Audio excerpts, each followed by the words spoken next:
तो art of persuasion या फिर encouraging people to take action, हम उनसे कोई भी काम करवाएं, कोई भी एक्शन उनसे डन करवाएं, इसको कॉपीराइटिंग कर कहते हैं।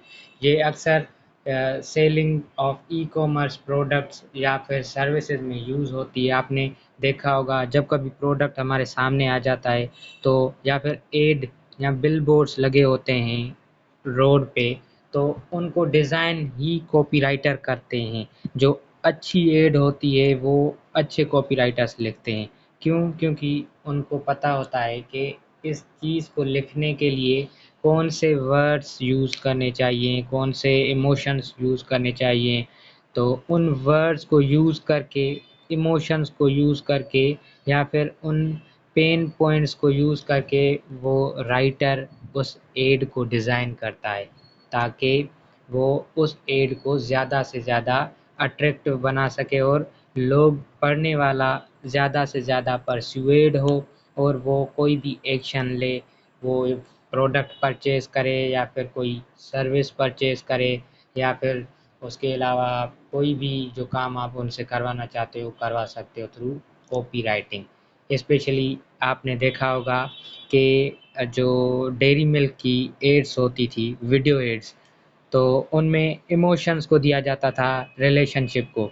एक आपको याद होगा कि डेयरी मिल्क की एड थी जिसमें कौन बनेगा करोड़पति की सिलेक्शन हो जाती है एक हिंदू लड़के की। आपको याद है वो, आपने देखी थी बचपन में? हाँ, उसमें उनके घर के सामने ही मुस्लिम एक मुस्लिम फैमिली थी, तो वो मतलब क्वेश्चन अमिताभ बच्चन पूछता है उनसे कि अस्सलाम वालेकुम का इस्लाम में क्या मतलब है, तो वो कॉल करके अपने मुस्लिम उस नेबर वाले से पूछ लेता है। तो इस तरह से वो इमोशंस डाल के उस अपने ब्रांड को आगे मतलब मेमोरेबल बनाते हैं, और ये सारी चीज़ें कॉपीराइटिंग में आ जाती हैं। तो इस तरह तरह से कॉपीराइटिंग को यूज़ किया जाता है पर्सुएजन के लिए। और इस चीज़ को सीखने के लिए थोड़ी बहुत रूल्स होते हैं, क्योंकि ऐसे ही सिर्फ लिखने से हमारे राइटिंग में वो पर्सुएशन वाली बात नहीं होगी। उसमें हम कुछ चीज़ें यूज़ करते हैं, कुछ रूल्स होते हैं, वो हम डिस्कस करेंगे आगे। ठीक हो गया? अब वो कौन सी चीज़ें जो यूज़ करते हैं हम लोगों को परस्यूएड करने के लिए, वो ये कुछ सिंपल चीज़ें हैं।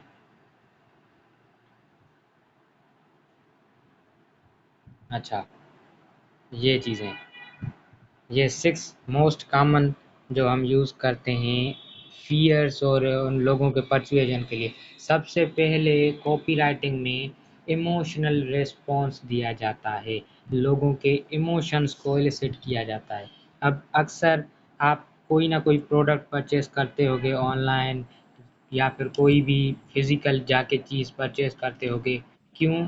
क्योंकि आपको अपने प्रॉब्लम का सॉल्यूशन चाहिए।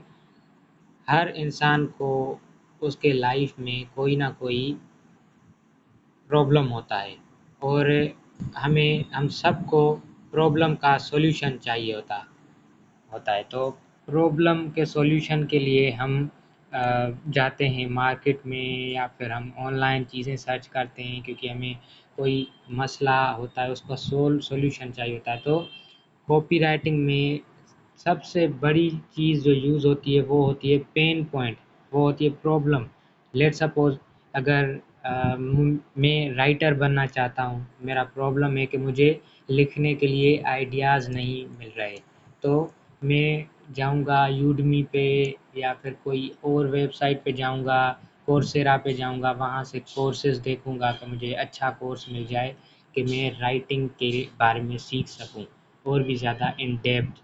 तो ये मेरा प्रॉब्लम है कि मुझे राइटिंग के बारे में सीखना है, और करंटली इस वक़्त मुझे राइटिंग के बारे में कुछ भी नहीं आ रहा। तो सबसे पहले जो कोर्स डिज़ाइन करने वाला, जो एड डिज़ाइन करने वाला कॉपीराइटर होगा, वो मेरे बारे में रिसर्च करेगा कि जो कोर्स परचेज़ करने वाला है, उसका प्रॉब्लम ये है कि वो राइटर बनने की कोशिश कर रहा है और उसे राइटिंग के आइडियाज़ के बारे में पता नहीं। तो वो ये चीज़ अपने हेडलाइन में लिखेगा सबसे ऊपर कि this course will help you write unlimited content in just 1 hour. तो इस हिसाब से मतलब उसने मेरे पेन पॉइंट को यूज़ किया अपनी हेडलाइन में। जब कभी उसकी एड में मुझे शो होगी तो मैं उसकी हेडलाइन पढ़ के ही परsuade हो जाऊंगा कि हाँ, this course is the one that I need the most. ये कोर्स मेरा प्रॉब्लम सॉल्व करेगा। इस कोर्स के बाद मेरी राइटिंग के प्रॉब्लम्स ख़त्म हो जाएंगे। ठीक। उसके अलावा जो सेकंड चीज़ है वो, अब आप मतलब प्रोस्पेक्ट जो होता है या फिर जो बायर होता है उसको हमेशा ये चीज़ होती है कि अगला या फिर प्रोडक्ट बेचने वाला मेरे फीलिंग्स को समझे। मतलब मेरी कौन सी फीलिंग्स है। लेट्स सपोज हम कोई परफ्यूम खरीदने जाते हैं तो हमारे माइंड में ये होता है कि हम कोई ऐसी परफ्यूम परचेज करेंगे जो लॉन्ग लास्टिंग हो, ज़्यादा देर तक उसकी फ्रेगरेंस रहे, ऐसी परफ्यूम जो अ, साथ में जो बैठा हो रिफ्रेशिंग हो उसके माइंड में, और हमारी अपनी पर्सनैलिटी के लिए भी बहुत ही अच्छी हो। तो ये चीज़ें हम एक्सपेक्ट करते हैं कि जो हमारा सेलर है वो ये चीज़ें उसको माइंड मतलब हमारी हमारी फीलिंग्स समझे। तो ये भी चीज़ रिसर्च से आएगी। आपको प्रोस्पेक्ट के बारे में या फिर बायर के बारे में एड डिज़ाइन करने वाला ये चीज़ सीखेगा, पहले पढ़ेगा, रिसर्च करेगा कि मेरे प्रोडक्ट को परचेज़ करने वाले के माइंड में ये चीज़ें हैं। मैं अपनी हेडलाइन में या फिर सब हेडिंग में इन चीज़ों को मेंशन करूँ। तो लेट्स सपोज हम परफ्यूम की एड लिखेंगे तो उसमें लिखेंगे this perfume will be long lasting for your festivals, for your exam, for your interview, and will last pleasure, और it will last for hours. तो ये चीज़ भी बहुत ज़्यादा हेल्प करती है परsuade करने में। उसके अलावा आप अपने प्रोस्पेक्ट को सेफ साइड पे जितना लेके जाओगे उतना ज़्यादा परsuade करोगे आप उसको। अब सेफ साइड किस तरह से, लेट्स सपोज एक कोर्स है डिजिटल मार्केटिंग का जिसकी प्राइस है लेट्स सपोज 60,000 रुपीज़। अब 60,000 रुपीज़ कोई भी एक लेमैन बंदा पे करने से पहले 1000 मरतबा सोचेगा कि कहीं ये कोर्स मेरे लिए बेनिफिट ना, कोई मुझे ख़ास फ़ायदा ना दे या फिर ये कोर्स मुझे कोई इम्प्रूवमेंट ना दे। तो उसके लिए हमें उसे एश्योरिटी दिलानी पड़ती है कि अगर आप 3-4 दिन में इम्प्रूवमेंट ना समझें या फिर आपको इम्प्रूवमेंट फ़ील नहीं हो रही तो आप अपनी मनी बैक ले सकते हो, वो भी गारंटी दे सकते हैं। तो सेफ्टी जितनी ज़्यादा हम प्रोस्पेक्ट को देंगे उतना ज़्यादा वो जल्दी एक्शन लेगा और वो ज़्यादा परsuade होगा।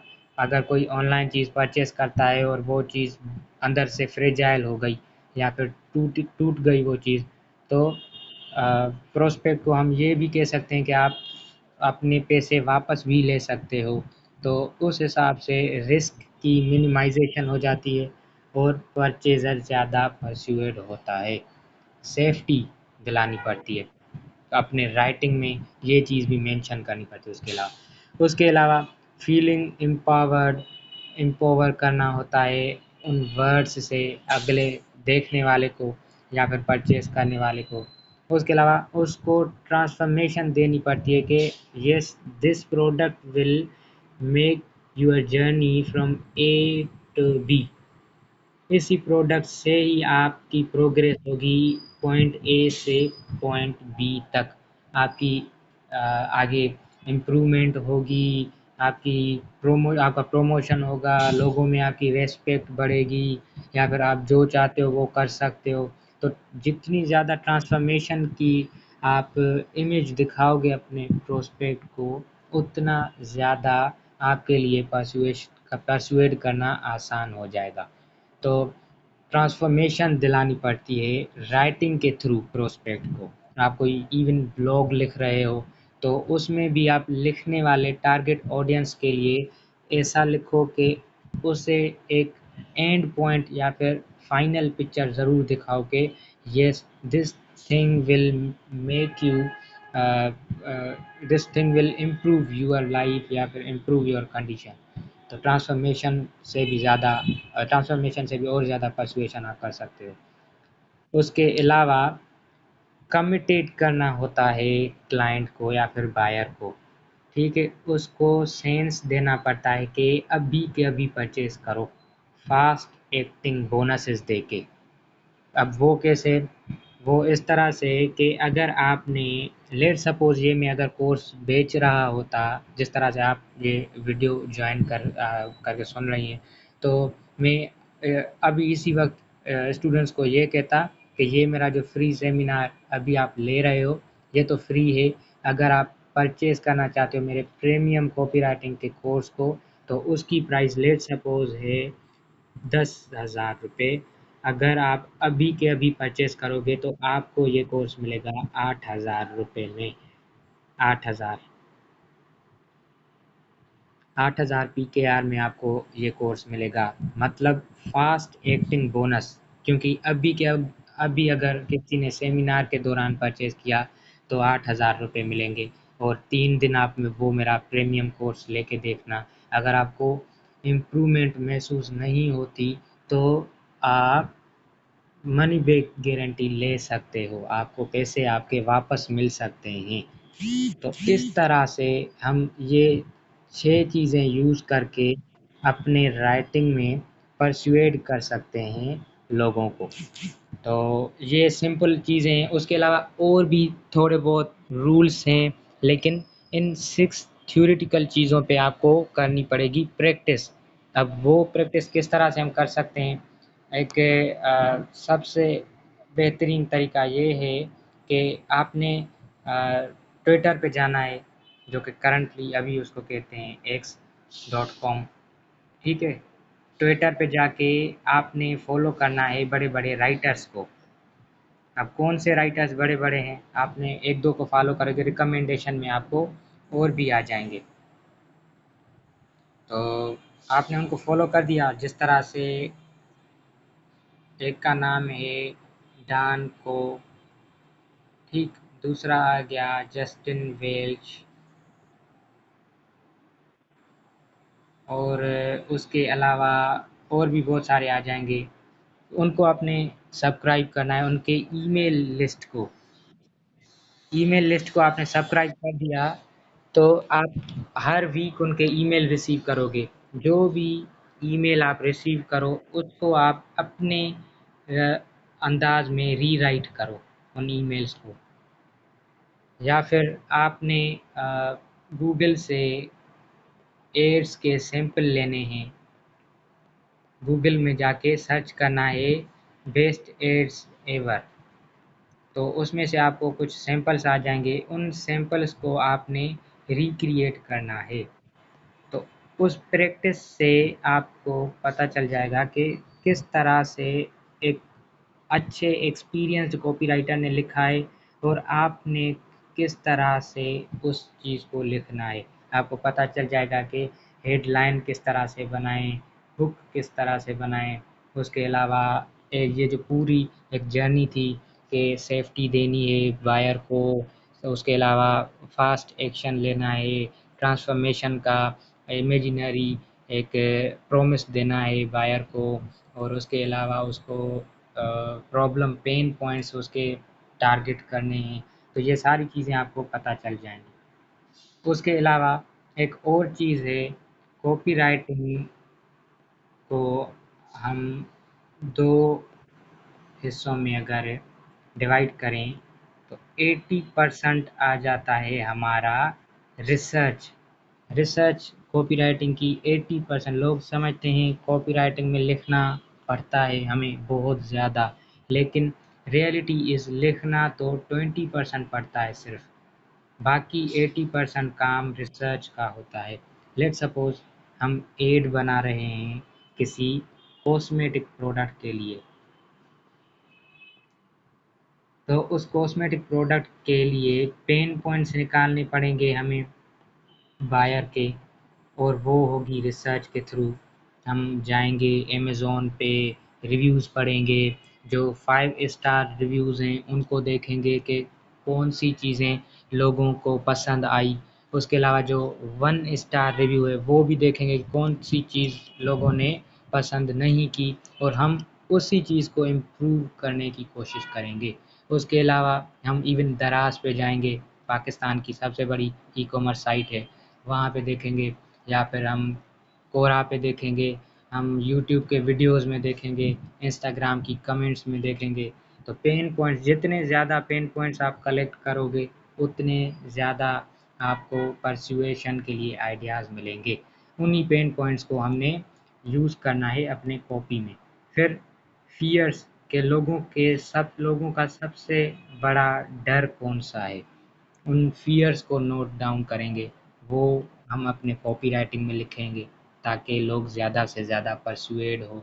या ओ and the third one is desires. लोगों के डिज़ायर्स कौन से हैं? लोग चाहते क्या हैं? लोग किस चीज़ में शौक रखते हैं? को क्या बनना चाहते हैं? वो सारी चीज़ें हम इसमें नोट डाउन करेंगे कि भाई कॉस्मेटिक में लोगों को साफ स्किन चाहिए, लोग अच्छी ग्लोइंग स्किन चाहते हैं। उसके अलावा कॉन्फिडेंस एक जो आता है साफ स्किन से, वो लोगों को चाहिए, डिज़ायर। उसके एंड में हम लोगों को एक्शन लेने के लिए कहेंगे कि भाई अगर ये चीज़ परचेज़ करना चाहते हो, तो इस चीज़ की ऑफ़र ये है कि 10% ऑफ, और उसके अलावा मनी बैक गारंटी के साथ। तो इन चीज़ों को यूज़ करके मैक्सिमम परसुएशन कर सकते हैं हम लोगों की। तो so this is the simple framework आप कॉपी राइटिंग।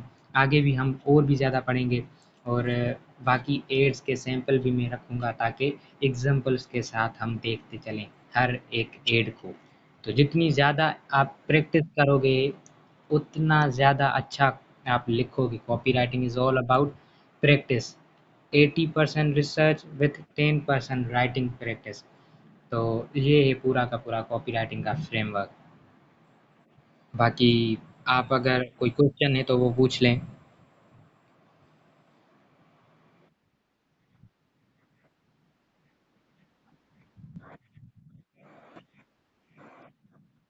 हाँ, जी, जी।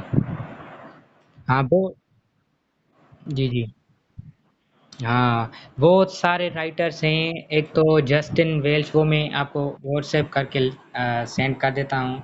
जस्टिन वेल्श है, उसके अलावा आपका डान को, और भी ट्विटर पे बहुत सारे हैं। वो इतने ईमेल्स भेजेंगे आपको कि आप तंग हो जाओगे, और उनकी लिस्ट को ही मतलब कहोगे कि मैं अनफ़ॉलो कर दूँ। तो वो भी यही काम करते हैं, वो बहुत सारे ईमेल्स भेजते हैं। अब ये चीज़ है कि आजकल सोशल मीडिया के दौर में सोशल मीडिया के दौर में ईमेल्स क्यों भेज रहे हैं ये लोग? अब ईमेल का सीक्रेट ये है कि ईमेल 10 साल पहले भी उतना ही वैल्यूएबल था, और आज भी उतना ही वैल्यूएबल है। सोशल मीडिया को कंट्रोल करते हैं ये जो ओनर हैं, Mark Zuckerberg, Elon Musk, social media को ये कंट्रोल करते हैं, लेकिन ईमेल को आप कंट्रोल करते हो। ईमेल एक we can say decentralised system है, जिसमें कोई भी कंट्रोल नहीं, हर किसी का कंट्रोल आपके पास। तो ये लोग क्या करते हैं, हर रोज़ ईमेल भेजते हैं, 30 डेज़ में 30 ईमेल्स। अब वो इस तरह से कि ईमेल से इनको मैक्सिमम रिटर्न मिलता है परचेज़ेस का। ये अपने कोर्सेज़ सेल करते हैं, दूसरों के कोर्सेज़ सेल करते हैं, अमेज़न के प्रोडक्ट्स सेल करते हैं, और महीने के हज़ारों डॉलर्स में अर्न करते हैं ईमेल के थ्रू। और इनके ईमेल में जो भी लिखते हैं, कॉपी राइटिंग वाला फ्रेमवर्क यूज़ करके ही वो लिखते हैं, वही जो स्टेप्स मैंने बताए। तो आपको कोई भी अगर टॉपिक है तो वो टॉपिक चूज़ करके आपने उस टॉपिक पे रिसर्च करनी है, लोगों के पेन पॉइंट्स पे। जितने ज़्यादा पेन पॉइंट्स आपको मिलेंगे, उतना ही बेहतरीन आर्टिकल, या फिर आपका जो पोस्ट है, या फिर एड है वो होगी। इवन आप ब्लॉग लिख रहे हो, उसमें ज़्यादा से ज़्यादा पेन पॉइंट्स मेंशन करोगे और उनका सॉल्यूशन दोगे लोगों को, तो आपका ब्लॉग ज़्यादा पढ़ेंगे लोग। और जितना ज़्यादा देर तक लोग आपके वेबसाइट पे ब्लॉग पढ़ेंगे, उतनी ज़्यादा आपकी अर्निंग होगी। तो ये चीज़ें होती हैं कॉपीराइटिंग की इम्पोर्टेंस। पेन पॉइंट्स इतने इम्पोर्टेंट है कि आप लोग हुक्ड रहते हैं आपके कंटेंट से। एक पेन पॉइंट से ज़्यादा हुक्ड रहते हैं लोग, ज़्यादा देखते हैं। दूसरा, वो लोग एंटरटेनमेंट को ज़्यादा देखते हैं। ये पूरी अगर तारीख को देख लें, तो मतलब शुरू से ही तारीख से इन 2 चीज़ों को बहुत ज़्यादा वैल्यू हासिल है, एक पेन पॉइंट्स और दूसरा एंटरटेनमेंट। तो ये चीज़ें आप इस पे प्रैक्टिस करेंगी तो और भी ज़्यादा। यूट्यूब से 1-2 वीडियो देख लीजिएगा, और बहुत सारे वीडियोज़ पड़े हैं यूट्यूब पे, तो और भी ज़्यादा कॉन्सेप्ट्स क्लियर होंगे। ठीक हो गया? इंशाल्लाह नेक्स्ट वीडियो में और भी ज़्यादा इन डेप्थ हर एक चीज़ पढ़ेंगे हम, वो भी जल्दी हम शेड्यूल करेंगे।